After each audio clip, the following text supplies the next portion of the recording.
Hola amigos y amigas, ¿cómo han estado?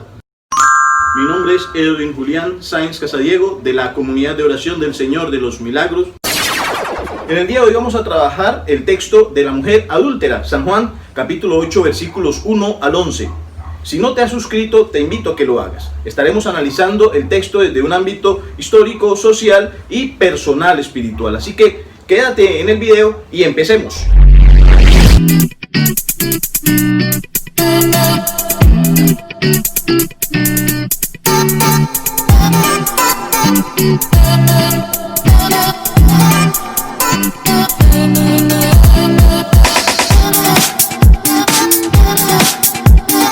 Lectura del Santo Evangelio según San Juan capítulo 8 versículos 2 al 11.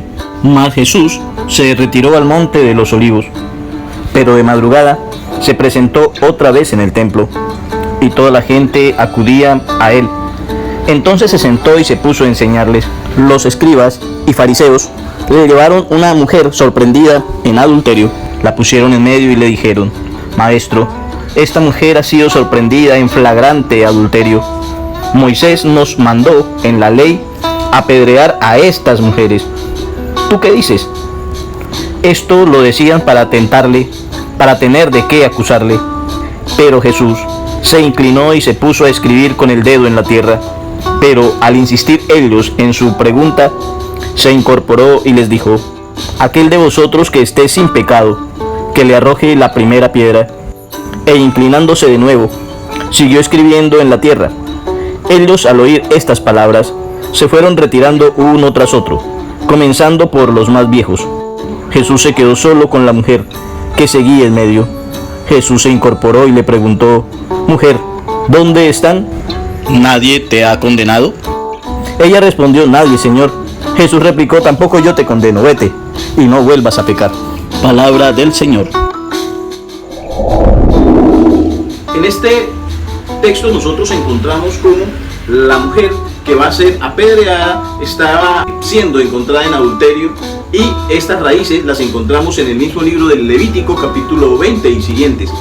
Es decir, era por ley que debía ser apedreada las personas, no solo la mujer, también el hombre que fuera sorprendido en adulterio con la mujer de otro hombre. En este caso, la llevan a ella delante de nuestro Señor. En ese contexto histórico, démonos cuenta cómo aún algunas religiones, algunos países, someten a sus mujeres a ser lapidadas. Todavía hay una serie de leyes donde la mujer no cuenta, no vale. De hecho, hasta hace solo 2 años, en algunos países del Oriente Medio, la mujer era inferior a un animal.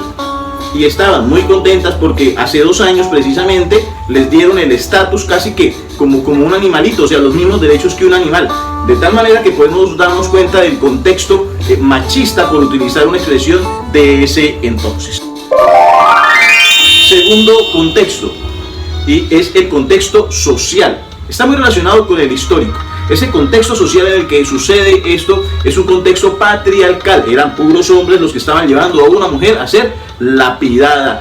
¿Cómo era la mujer? ¿Cómo se valoraba en ese entonces la mujer? Entonces decíamos que la mujer casi no tenía valor. Es más, bíblicamente una mujer tenía valor por su esposo, por su padre inicialmente, luego por su esposo y finalmente por sus hijos. Si una mujer no tenía padre, esposo o hijo, fácilmente era desheredada, casi que le quitaban todo. Por eso las viudas eran tan necesitadas en la época de nuestro Señor, y fueron una de las primeras a quienes llega la evangelización y la ayuda de los primeros cristianos en ese contexto del Nuevo Testamento. En el tercer punto vamos a analizar entonces el contexto desde el punto de vista personal y religioso. Desde el punto de vista personal, cuando le llevan a la mujer, dice el mismo texto bíblico que lo llevaban era para probar a Jesús, para tentarlo. ¿Qué buscaban ellos? Decían, en pocas palabras, si Jesús apedrea a la mujer, dice, no es misericordioso. Pero si Jesús decía, no la apedreen, dice, este hombre no cumple la ley. Entonces querían colocar a nuestro Señor en una dicotomía, en una situación bastante difícil de decisión para verlo caer. Es decir, ellos no iban con el amor ni siquiera a Dios, ni por el amor a la ley, ni por el amor a Jesús, ni por el amor a la justicia divina, sino por el odio a Dios, para que precisamente esa mujer fuera castigada por el odio a Jesucristo. Pero nuestro Señor, que es mucho más inteligente, sale siempre más adelante, empieza y toma una serie de elementos. Y aquí vamos con el análisis.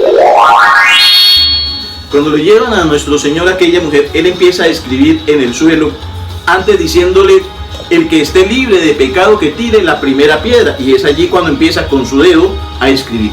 Algunas versiones de lo que ocurrió allí era, él empezó a escribir pecados de algunas de esas personas. Lo cierto es que cuando esas personas empiezan a ver allí a nuestro Señor, empiezan a retirarse, empiezan a tomar como conciencia, dice el texto bíblico, de las palabras de nuestro Señor, y empiezan a retirarse. El que esté libre de pecado que tire la primera piedra. Y empezaron a irse por los más viejos, las personas mayores, más pecados. Entonces, en este contexto de sanación, nuestro Señor al primero que empieza a liberar es al pueblo, a ese pueblo que se creía muy legalista, muy cumplidor de la ley de Dios, pero Jesús los hace tomar conciencia en su corazón.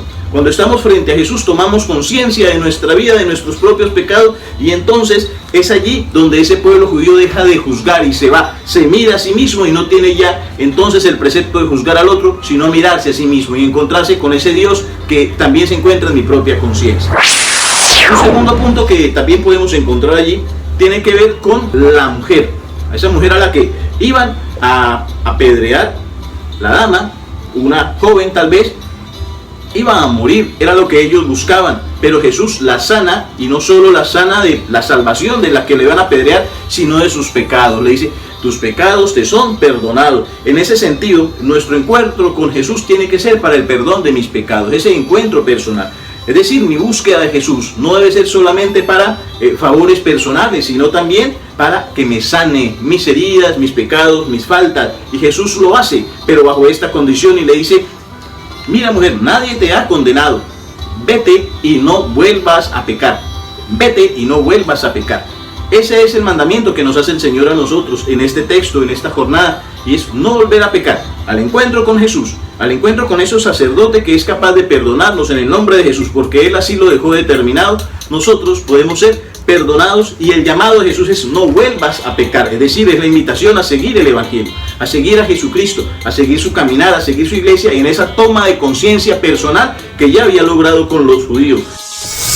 Hermano, hermana, si tú eres católico, si tú eres católica, ¿conoces a alguna persona que está viviendo una situación de vida poco moral, una situación de desamor a Dios, donde su situación tal vez de adulterio, esté viviendo con otro hombre que no es su esposo, estén en unión libre o sencillamente no quieren casarse? La invitación es más que a juzgar, es a llevarle a ese Jesús misericordioso, es a invitarlo, es a enseñarle en ese proceso de evangelización. Muchas mujeres hoy se encuentran tal vez deprimidas, muchas mujeres se encuentran hoy que las están apedreando, se sienten que están muriendo, sienten que su vida ya se va a acabar, que su vida se les está acabando, que se van a morir, se sienten estresadas, llenas de muchas situaciones y a veces ni siquiera comprenden por qué. Pues la situación básicamente es esa situación de adulterio, es esa situación de pecado que la está llevando a tener todos esos sentimientos, y ella a veces inconscientemente, muchas veces conscientemente, pero no sabe qué es lo que le está pasando, por qué su vida se está yendo al abismo, por qué está fracasando en tantos elementos de su vida diaria, en sus economías, en su familia, en su afectividad. ¿Qué está ocurriendo? Básicamente es porque ha olvidado esa relación con Dios, a quien hay que serle fiel, y en esa fidelidad a Dios, el adulterio es una de las fallas más grandes también que hay a nuestro Señor. Vivir en ese amancebamiento, en esa unión libre. Por eso la invitación es: busca el sacramento. Si estás en unión libre en este momento, busca el sacramento, busca a Dios, trata de ejercer todas las posibilidades para que a través de ese encuentro personal con Jesucristo y esa relación con tu esposo puedan casarse y así empezar a vivir una vida de alegría. Sus pecados te son perdonados y puedas empezar a disfrutar esa conciencia plena de tu propia dignidad, esa conciencia plena de la dignidad del ser humano. De esta manera, quiero invitarte a que hagamos una oración por aquellas damas que se encuentran en una situación difícil, una persona de tu familia, un hijo, una hija, una hermana, que se encuentran en una situación irregular, no matrimonial. De pronto, para que empieces a orar, si tu esposo o algún familiar está empezando a destruir su hogar y se está viendo con una mujer en una situación adultérica, empieza a dañar ese regalo de Dios que es su propia familia. Te invito a que hagamos esta pequeña oración. En el nombre del Padre, del Hijo y del Espíritu Santo. Amén. Señor Jesucristo, en tu nombre bendito, Señor de los milagros, hoy queremos ofrecerte nuestra vida, nuestras familias, nuestra situación, nuestros familiares, aquella persona que tú conoces, Señor, pero especialmente, Señor de los milagros, tú que conoces mi vida, tú que conoces mi situación, conoces mi entorno. Hoy quiero ofrecerte mi vida, quiero consagrarte mi corazón para empezar a vivir de acuerdo a tu plan. Ayúdame, Señor, a salir de toda situación de adulterio. Ayúdame a romper con esas cadenas que tal vez hayan existido en mi familia.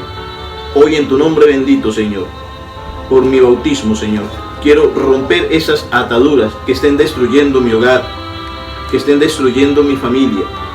Quiero, Señor Jesucristo, encomendarte a aquellas personas en todo el mundo, aquella persona que tú conoces especialmente, que quiero encomendarte para que le ayudes a que rompas esa cadena, esa atadura, y pueda buscar el sacramento del matrimonio.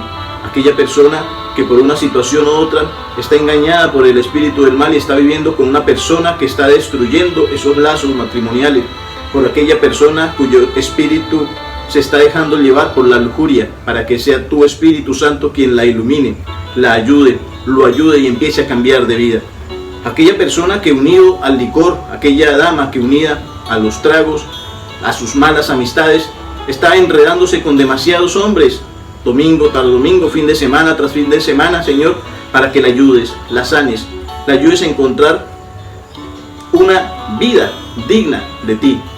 Aquella persona, aquellas mujeres que por una u otra razón vende sus cuerpos, Señor, para que seas tú quien la ayude a encontrar tal vez un empleo, una posibilidad, una dignificación de su ser, Señor Jesucristo, no para enjuiciar, sino para que seas tú sanando con tu Espíritu Santo, y que sea ella, la Santísima Virgen María, que también empiece a cubrir su corazón. Oh María sin pecado concebida, ruega por nosotros que recurrimos a ti. Señor de los milagros, ruega por nosotros. En el nombre del Padre, del Hijo y el Espíritu Santo. Amén. Muchas gracias. Espero que este video haya sido de su agrado. Si te ha gustado, puedes suscribirte, darle like, dejar algún comentario si quieres que trabajemos sobre algún tema específico. Puedes comunicarte con nosotros también. Muchas gracias. Feliz jornada. Que estés muy bien.